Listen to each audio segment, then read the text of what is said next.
window. The shots get really close. My brother starts screaming at me, "Are we gonna die? Are we gonna die?" Oh my god. Right. No. I'm trying to be the bigger brother to my little brother, but you know, no one's a man in that situation. Yeah, exactly. A bullet kills any man. Yeah, you know? yeah. Right, welcome everybody. How are you all doing? Welcome you to the podcast. This is an unnamed podcast. I don't know what it's called yet, but it is the podcast nonetheless. I'm very excited. We've got a special guest with us today. Bahr is how I say it because I'm English. How do you say it, mate? How do you say it? In Arabic. Yeah. Bahr. Bahr. Is that right? Yeah. Bahr. Decent. What's your second name? I don't even know how to pronounce it. Wahbe. Oh, Jesus Christ. I'm going to finish the podcast now because this has got tits up already. Bahr Wahbe.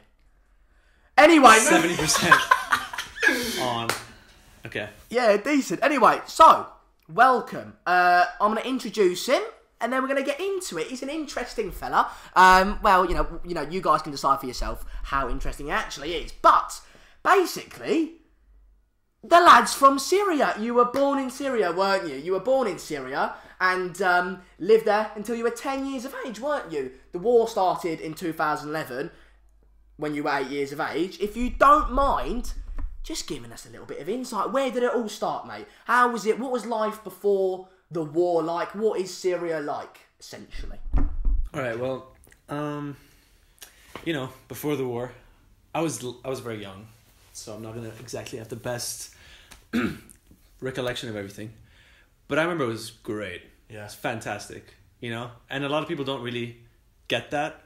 They think, you know, I lived in Lebanon after Syria. Okay. And people would come up to me and be like, "Oh, did you ride camels in Syria?" Yeah, because that's what everyone does. Well, yeah. No. Yeah. You know, and I used to get really confused and frustrated at everybody because I'm like, I didn't ride camels and horses. Exactly. And they thought, you know, you'd wear those like old clothes they see in like movies. There's a lot of stereotypes. Yeah, there's a lot of stereotypes, yeah. Talking about stereotypes and stigmas more specifically, I'll put out a little promotional video on my Instagram before we actually film this, saying that, look, I've got a Syrian refugee coming on. It's bloody brilliant. Now you were like, "Oi, I'm not a refugee," and I was like, "But you left Syria, right, because of the war?" And you were like, "No, I didn't leave Syria because of the war. There's a difference." Now, can you explain a little bit before we properly get into the beef of the podcast, really why that stigma is there with the refugees, and what about the refugees that you don't essentially associate yourself with?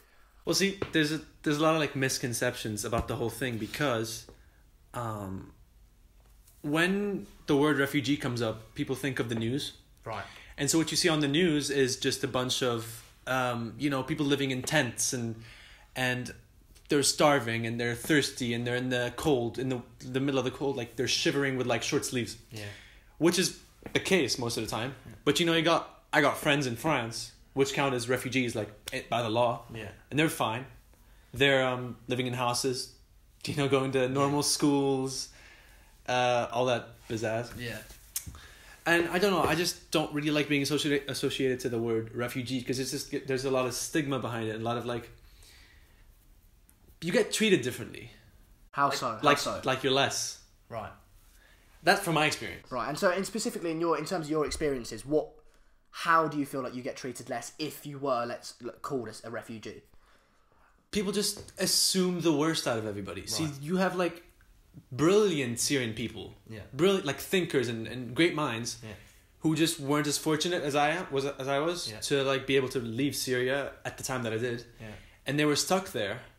And they had to resort to like, you know how people used to get on a wooden plank, and like, okay, let's go to Greece, from Syria, and of course they're gonna end up living in tents, being cold, being hungry, being thirsty, and they get called dumb and stupid and incest and all that. And you've had that personally yourself or not? No, I haven't. Okay. I haven't been.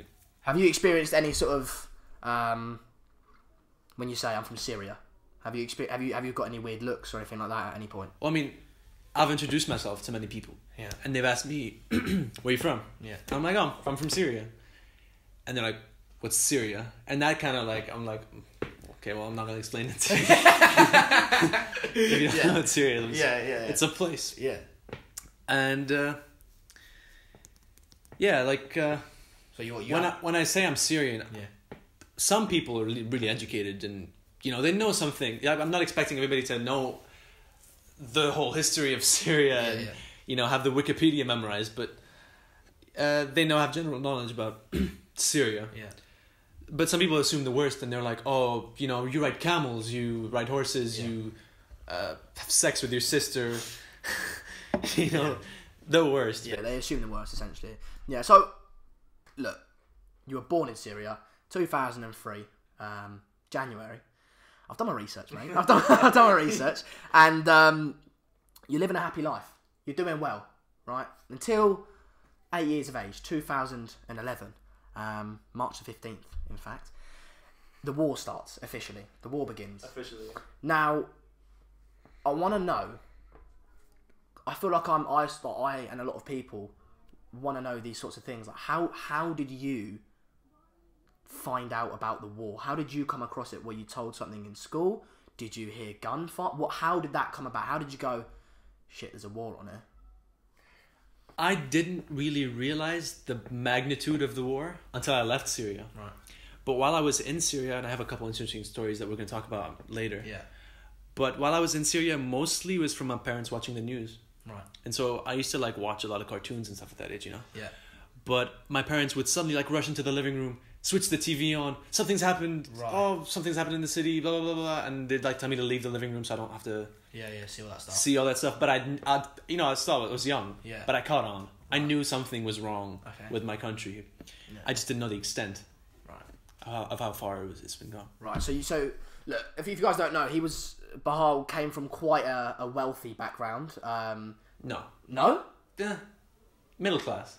Alright, okay, so you had money. Look, put it this way, you had money. You weren't in the doghouse. You weren't in a war zone specifically. No, I lived in when the war was still is happening. Yeah. I lived in a quite secluded place. Right. So I was never actually exposed. Right. Directly. Have you ever been exposed directly to any? Yes. You have. I mean, you want me to go to? Let's go, mate. Let's go. That's what we're here for. Well, I mean, when I was, I think, just turned 9 or something. I think it was a birthday present for me. My dad decided to get a dog. Right. What kind of dog? I just want to clear it up. I have no idea. Some little white dog. A little white one. Okay, a little white one. We're just sort of gathering information. It's a small family dog. Okay, right. Family dog. What was his name? Mars. All right. store. We go to the dog store, adoption place. Okay. It wasn't a store. Yeah. It was like an adoption place. Yeah. And so we go, and my dad's doing all the papers and everything. We picked out a little puppy. Yeah. And my mom and my brother and I have a little brother. We get back into the car, and we're waiting for my dad.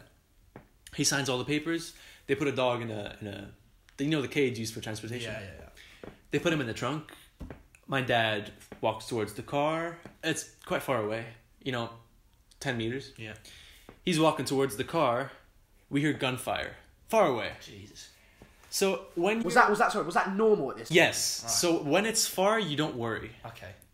You know what I mean? It's kind of like no, but okay. You know what I mean? But that was kind of the whole idea. Was if it's far, then you're okay. It's not gonna get closer. No one's gonna Right. So we hear this gunfire. Yeah. Quite far.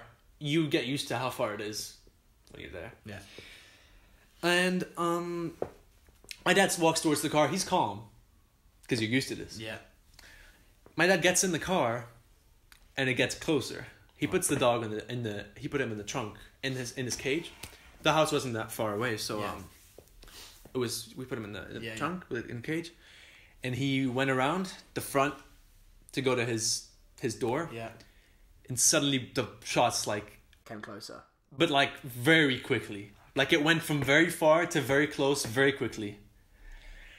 And so, my dad trying to be the man, everything's okay, don't worry. Yeah. He's like, all right, guys, relax. Yeah.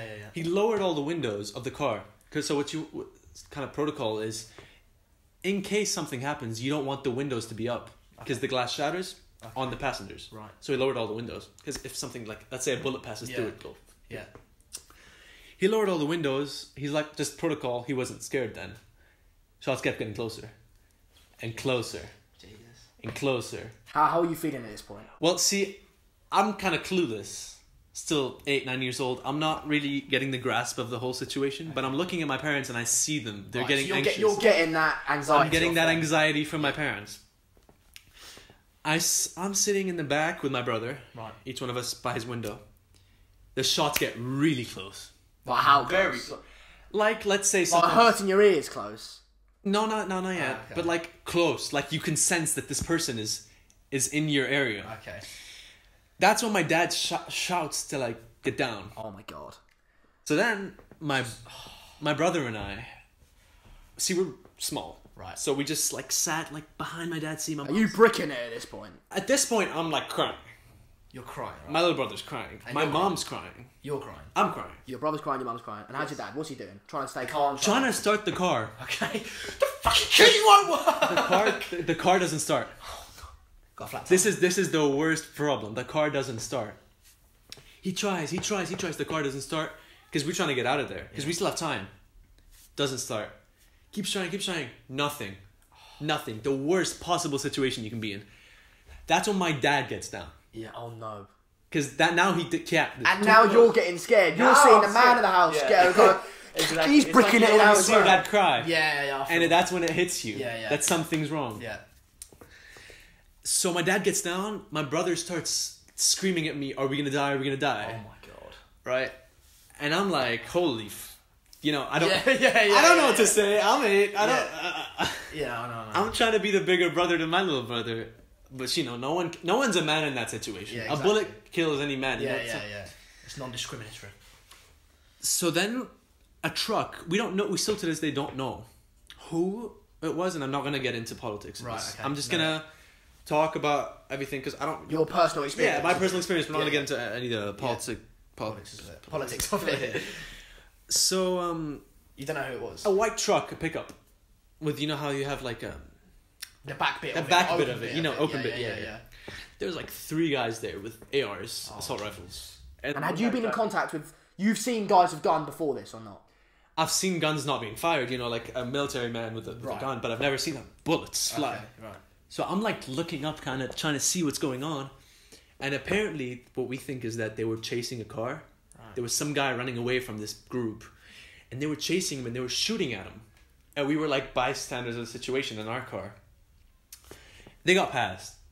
No harm was done. No. So that's the situation sort of over, and then you didn't hear anything from them again. No, they just passed and they went down the road completely.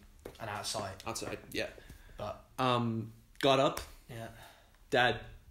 Finally, the car worked. Yeah, now it works. Yeah, Jesus Christ. We're all right. Yeah. Oh, car works now. We're gonna get killed. Oh, sorry, that doesn't work. Get down. Exactly.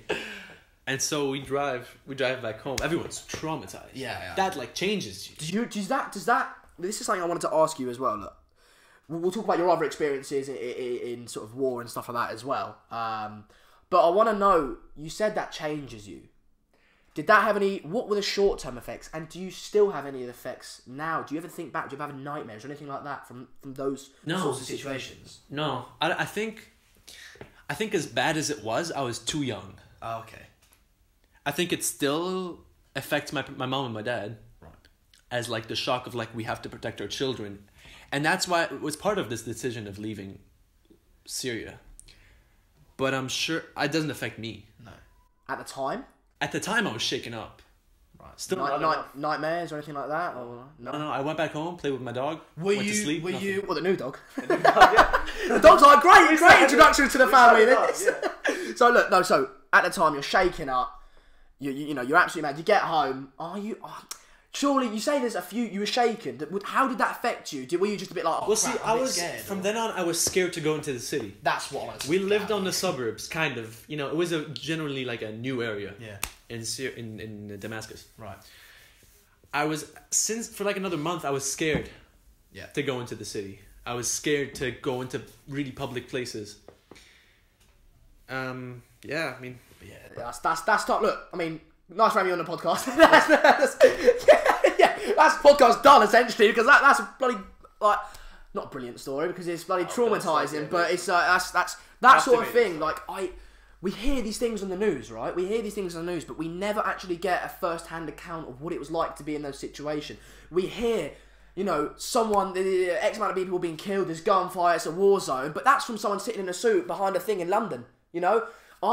It's far more encapsulating and far more informative to hear first-hand stories from people like you, and although you know, you weren't there at the roughest of times, you can still give people like us, naive people, who've got absolutely no idea what essentially life or death situations, that could have been life or death. Yeah. I mean, have you ever encountered anything else, life or death or anything like that? Or potentially any of your family or anyone you know, your mates, any encounters like that? My uncle, he was forcefully, I want to say forcefully, at the end of the day he just kind of went. But he would have wanted to go to university and continue his studies. Mm-hmm. But he went to the army to serve because it's mandatory in Damascus. Okay. And you have to pay a big fine. Is there an age on that? 18? Yeah. No. It's between, I think, 18 and 35 or something. So, don't quote me on that. Right, okay. Yeah. But like it's something like that. Middle age. Yeah, you have to be recruited by then. Right, okay. And he had this task he was moving a flashbang from one place to another. It wasn't. So what? To people that don't know what a flashbang is, people that haven't played Call of Duty, right? what exactly is a What is that? Is that a grenade? Or? Well, see, from what I heard, it was a flashbang. I'm not sure about that, but he was moving some sort of equipment, some sort of explosive equipment from one place to another in a camp base area, and it malfunctioned and exploded in his hand. Jesus Christ! And he lost, like, all feeling.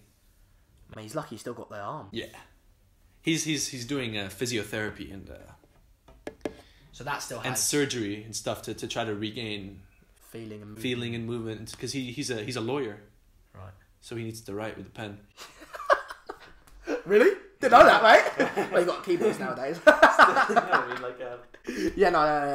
So look, well, that's that. And did you find that out at the time? No, I wasn't. Uncle, oh, sorry, that's such a bad. I was in Spain. Oh, this was recent. This was like last August. Oh, Jesus. So I was in Lebanon visiting my friends. So you still go back? That was the only time I went back. Right. Okay. To visit my friends. Right. And we were having dinner. Yeah, and my mom gets a phone call. And she's like, "What? No, what? I can't hear you. What? What?" And she goes, like, she starts screaming. She's like, "What?" Screaming, blah, blah, blah. His hand's been blah, blah. Yeah. And the really tense part wasn't even that. It was to get him to an ER. They had to basically drive through the riskiest highway in Syria. So that was life or death. That was life or death. See, that was feeling in your hand. Yeah. But they had to drive in a minivan. That's mad, mate. This, like, trip. Yeah. Hours. Yeah. Through this war zone. Through this war zone, basically. One of the most dangerous places in Syria. Yeah. And that was the tense part, because we were just sitting there. Oh, so you got the call when it happened? We got the call when it happened. And did you know they had to go through that? Yeah. Oh, so we were just sitting there. How did that make you feel at the time? Did you... Really anxious. Yeah. Really extremely anxious. So what, this is like a year ago? This is a year ago. Jesus. I mean, that's heavy, mate. To experience that along... It's my lamp, alright? Be careful. Jesus. Oh, you'll be alright, buddy. Anyway, I'll talk to my inanimate objects. Anyway, no, I'm odd. Anyway, but to go through that, you know, I'm sure you've got other stories as well, but just go through that at such a young age is so tough. And I mean, yeah, I read something. Sorry, what were you saying? I'm just gonna say, the worst thing about the whole experience wasn't the. No, go ahead. The worst thing about it isn't the trauma you get from the whole war. It's the fact that I had to leave my country really early. And so I know that you relate to this because you kept moving and you moved away from your family to come to your dad's. Yeah, so I moved. Yeah, so I lived in England and then moved here. And you were born in Germany, or no. So I was born in England, but I have all my family in Holland. So I was always there, and I had to. Yeah. So you know a thing or two about no sense of home, mate. That's me. That's me. The hardest part about it is that you move, at such a young age. And I'm not religious. I'm not a religious guy. Me neither. Yeah. So a lot of people find a sense of home in religion. Yeah. Whether that is Christianity or Islam or Buddhism or whatever you want. Yeah. It's there. It's not there for me in religion. It's not there for me in an actual literal, this is my home, place, destination, house, whatever. But, yeah, so I moved from Damascus to Lebanon and from Lebanon to Spain, Madrid. Right. And moving so much, changing schools, changing friends, blah, blah, blah. I never got a sense of this is my home, this is where I belong. Yeah. That's my girlfriend. That's about it. Like, yeah. I mean, look, do you feel like we're now in Madrid? You're enjoying your life. I hope. Does this feel like home, or not really? Well, because I'm studying here, right, till I graduate. Yeah. And then I'm leaving for uni to the UK. Yeah. So in my head, this is temporary. This is a pit stop. This is not the final destination where I'm going to settle down. So I can't bring myself to make it feel like home. I have the same thing, mate. I have the same thing. If I knew that I was going to be here, 5, 10, 15, 20 years, I'd be like, settling down, getting comfy. But I know I'm off in a year, so I get that 100%. I want to talk about, we've talked about the bad parts. I want to talk about Syria as a few of the good parts. Is there a food that's the most common? Is there a sport that's the most common? Or anything like that? I want to know about the culture about Syria. Alright, let's see. Again, left very early. No sense of home, so... Not a lot of recollection. Basically what you're saying, he's got no bloody idea. No, of course I do. Well, as food-wise, there's something called tabbouleh. I'm not sure if anyone's heard of it. I haven't tried it. In the back there, she knows tabbouleh. Tabbouleh is amazing. It's like this really lemony salad. It's just... Try tabbouleh. Try tabbouleh, alright. You gotta. Alright. Also, another salad called fattoush. What's that got in it? It's just like slices of bread in the salad. It sounds weird. Bread in a salad. I mean, you know what? You can't get that over here. You crisp up some bread. Okay. And you put it in a salad. Right. You put tomatoes and just. Right. I trust you. Trust me. Sport-wise, football. Do you play a lot of football when you were a kid? Football's really, really. You play a lot as a kid? A kid, yeah. Everyone plays football as a kid. Yeah. It's like mandatory. Really? In school. It's like really. You any good or not? Amazing. I'm amazing. I feel that's a lie. It's not. Before we came on here, I said, look, I want to know. I couldn't do research on you because you're a nobody. I'm joking. I'm not. But I said, look, what sort of things are we going to talk about? And you did mention that in relation to football, you would know when it was home time. Oh, all right. Take it away, mate. So when I was a kid, I used to play football with my neighbors. Right. You know how when you're a kid, you're in the neighborhood, you don't really have a goal. You put 2 Pepsi cans and a shirt and a towel, and then this is my goal. We used to do that in my neighborhood in Syria. And I used to get all the neighbors, rile them up. Come down, let's go. We're going to play football. We didn't have phones. We were kids. Just ring up the intercom. And let's go play some football. Funny story, actually. A guy that I used to play football with in my neighborhood, I met him in Paris 2 years ago. Oh, really? You've not spoken to him since? Ran into him in a mall in Paris. Mad. Yeah, it was crazy. I was like, what the hell are you doing? I was like, small world, Because Syrians all over the place now. No one's in Syria. Like half of the population left. Yeah, so I met him in Paris. Anyways, we used to play football. And when things started to get pretty bad, towards the end, before we moved, we would hear gunshots. What's that like? Like while we're playing football. And this was like, okay, pack up, go home. What is that like? As an 8, 9-year-old kid, 10-year-old kid, you're there like kicking a footy ball on a bank and like, oh yeah, goal, scored, winner, get in, last minute winner. Oh, there's some gunshots. Do you know what I mean? Like, what is that like for you as a 10-year-old to be in that situation? Are you used to it? Are you bloody bricking it? What's it like? Bricking it. But in an innocent way. I don't know how to really explain it, but it didn't hit me the fact that I was hearing gunshots up until I came to Madrid. Right. Really? Matured. What's that, 6 years ago? 6, 7 years ago. 6, 7 years ago. That I was like, okay, when I was a kid, I used to play football. Yeah. I used to hear gunshots. Yeah, and then go home. I guess that's all you were used to as well. I wasn't really that used to it though. It only happened like what 5 times. But I guess it was like you were eased. You know, it was. You were eased into it. Yeah, yeah. Like, it wasn't that unexpected. Yeah, right. I get what you mean. You know. Yeah. I would. You know what I mean? I know what you mean, mate. I know what you mean. I don't. I know what you mean. Yeah, let's just go along with it, mate. Right, we're coming to the end, unfortunately. But I was doing my research. I was doing my research, as I do. Very intellectual person. I did get a D in English, but we'll skirt over that. And I was looking at any human rights issues, things like, oh, Jesus. Any human rights issues, things like that. And I read up that from 1963 in 2011... public gatherings of over 5 people were banned. You'd get arrested. Did you know that? Did you have any human rights issues? Your mom, your dad, anything like that? See, my dad and my mom never... I guess when they were kids, when they were my age and teenagers... They grew up in Syria? Low 50s, yeah. Low 20s, yeah. Okay. Yeah, they grew up in Syria. They're just pure blood. Right, Syria. My whole family. Okay. So, I remember my mom told me this.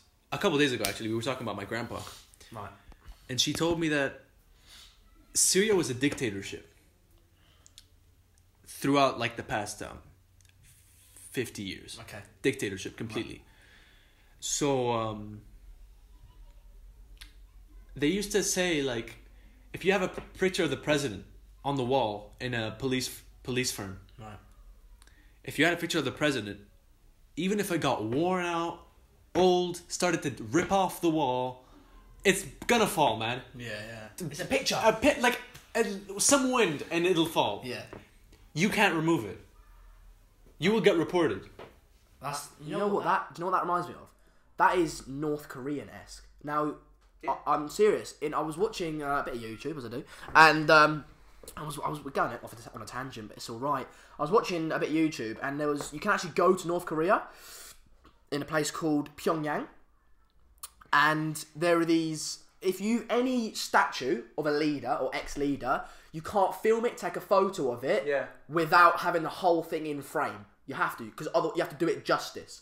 Likewise, if there's a picture on a newspaper of a leader, you can't fold it in half. You have to you have to do it justice. If there's a newspaper with a leader on it or anything like that, you can't throw it away. Mm-hmm. You have to keep it there, pile them up, and someone has to pick it up and take it away who's qualified enough, because leaders are that held in high regard, and then that very similar to it was a lot less brainwashy. Okay, because you know how in North Korea they kind of like brainwash the people to make them think Kim Jong-un was. Well, I think they're very aware that Kim Jong-un's not a good guy, but they have to go along with it, otherwise getting a bullet to you. Well, yeah, but some people genuinely think he doesn't shit. Do you reckon? I don't know, mate.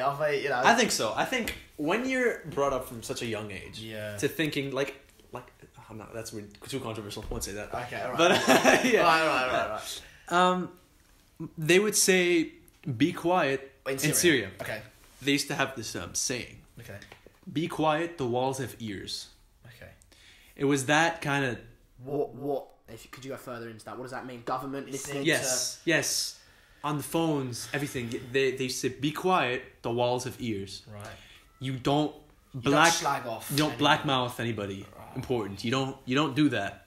Even in your own home or anything. Even in your own home, because the wall's here. That's what I'm saying. You know. That's mad. So that's what the most I can give you insight about how free speech and stuff like that was prohibited. I mean, that's a bit mad. I think we'd be running for about half an hour now. 26 minutes. It's gone like that. Bloody enjoyed it, mate. I need a piss as well, so that's good to wrap it up here. Thanks for coming on, pal. I've actually got a little present for you, pal, because you're the first guest on the podcast. I've got you a little present now. It's not the right time of year, but it is a present nonetheless. Now I'm skint, I'm broke. This is all I can afford. There you go, mate. Little Santa Claus for you. I love it. Quite ironic, really. The one who gives presents is being given as a present. Very well. That's thought out, that. It isn't. Cheers for coming on, mate. Once again, I hope you have enjoyed that. Sorry, as I said, this is my first podcast. I'm a bit all over the place structuring the podcast. It's a bit shabby doodah, so I don't know what I'm doing, but I will get better. There's a lot more videos coming soon, podcasts, general me just mucking about. It's all coming very soon. Thanks for watching. Thanks, Bahr, for joining me. I'll speak to you all soon. Nice one.